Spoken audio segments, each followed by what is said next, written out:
On the night of October 28th, 2010, I took the largest hit of dimethyltryptamine I've ever taken in my life.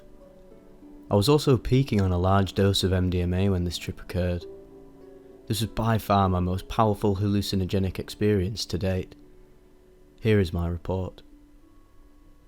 October 28th, 2010, a night to remember. I knew it would be a spectacular evening even before it began. Something inside me kept telling me, tonight will be epic. Sure enough, it was. It all started the day before when a friend of mine named C decided he wanted to try DMT for the first time. At that time I could get my hands on a plethora of psychedelics, and I already had a gram of NN-DMT at home. I wanted so many of my friends to experience this drug that I didn't even charge them whenever they wanted to try it. It cost me an arm and a leg to get it, but I handed it out like candy, because I felt that everyone needed to have this experience at least once in their lifetime. I agreed to letting him try it, and we made plans to blast off the very next night.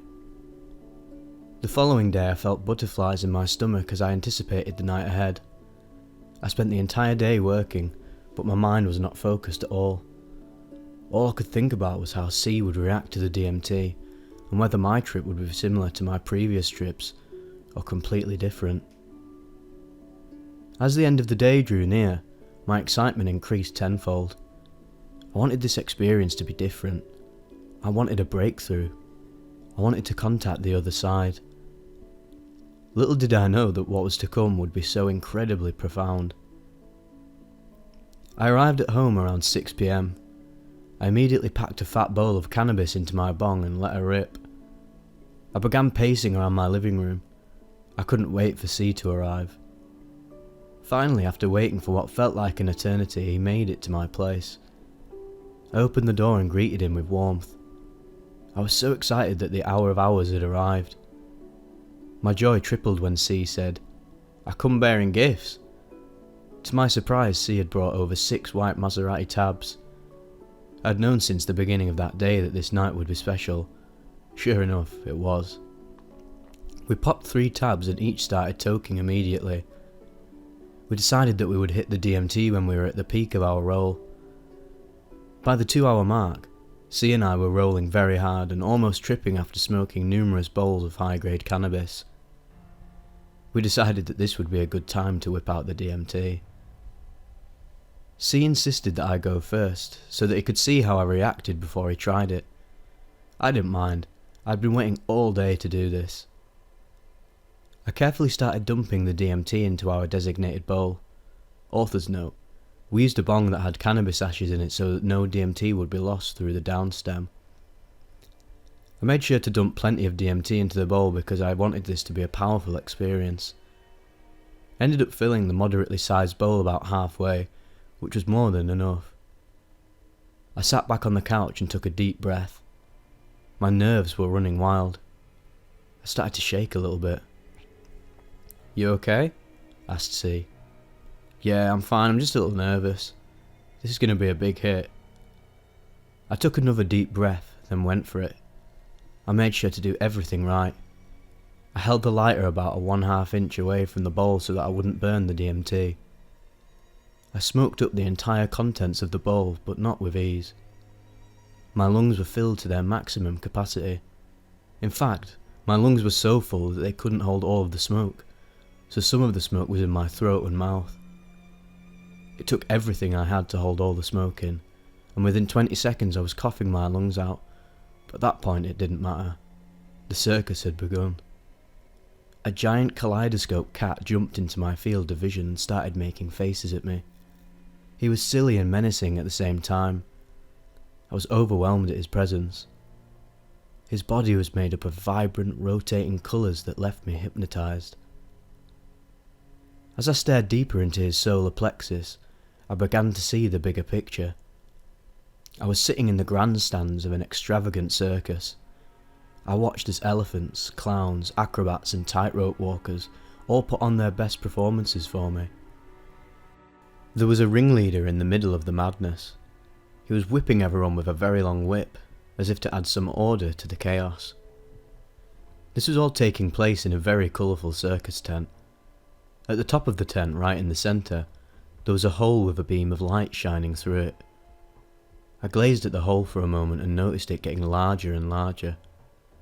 And before I knew it, the light coming from the hole had encompassed my entire field of vision and nearly blinded me. At this point, the light took over everything. Time did not exist. My body did not exist. Nothing existed except for the light. I genuinely thought I had died. Well, damn, you really did yourself in this time. Death by overdose. Come on, you're better than that, man, I thought to myself. Suddenly, I was welcomed with the most beautiful sight ever. An ancient city of gold. Roads, buildings, and even plant life were all made of solid gold. I couldn't believe it. It was simply magnificent. I turned to my left and saw a huge temple in the centre of the city. It was made of golden tile, and each piece of tile had some sort of design or inscription on it. The tiles lit up one by one with the colours red, green and blue.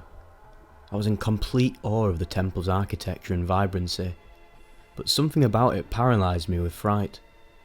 It was the aliens who were inhabiting it. I witnessed these aliens crawling on all fours on the outside of the temple walls. They were light blue in colour and had reptilian-like skin. They had feet like frogs, tails that came out of their heads, and eyes that glowed orange like the sun. I watched as they frantically crawled around the outsides of the temple. One of them stopped, looked up and stared directly into my soul. I was frozen in fear. These beings were so incredibly powerful, and I knew that I didn't stand a chance against them. All of a sudden, the alien telepathically spoke to me saying, "Do not be afraid. We are on your side and we are here to protect you." An utter amount of relief fell upon me. Now I knew I was safe. If these guys are on my side, then nothing in the universe can harm me, I thought. I wanted to learn more about these spectacular creatures, and I felt like they wanted to show me more of themselves and the universe as well. At that moment, I was okay with death. I'd finally overcome all the fear of it, and now I could live in peace and harmony. The cosmos was my playground and the aliens were my companions. As soon as this realization began to set in, so did reality. The city of gold began falling away, dissolving from my field of vision, and my living room started to come back into focus. As reality set back in, my first thought was, wow, that was all just a trip? I couldn't believe it. I genuinely thought I had died. There were two main reasons why I felt this way. The first was, I felt like I was completely detached from my body during the whole experience. Secondly, this trip was different than other trips in the sense that the visions were not a distorted version of reality, but rather a completely separate reality. I was in what felt like a completely new dimension that was completely separate from the dimensions I'd become so familiar with here on Earth. I looked over at C. His jaw was wide open and he was staring directly at me. "I've never seen anyone trip that hard," he said. He then proceeded to tell me that I had arched my back and flailed about while staring at the ceiling and hyperventilating. I laughed and then started telling him exactly what I saw, all while feeling very renewed and fearless about life. He was astonished to hear about my adventures in the DMT realm. I realised that everything that was shown to me was for a very deep and personal purpose that I won't share here, but it was basically exactly what I needed to see. Now, it was C's turn to blast off, and I made sure to load a hefty amount in the bowl for him. It was now his time to travel to that otherworldly dimension that we all so longed to visit. And maybe, just maybe, we will one day be there for real.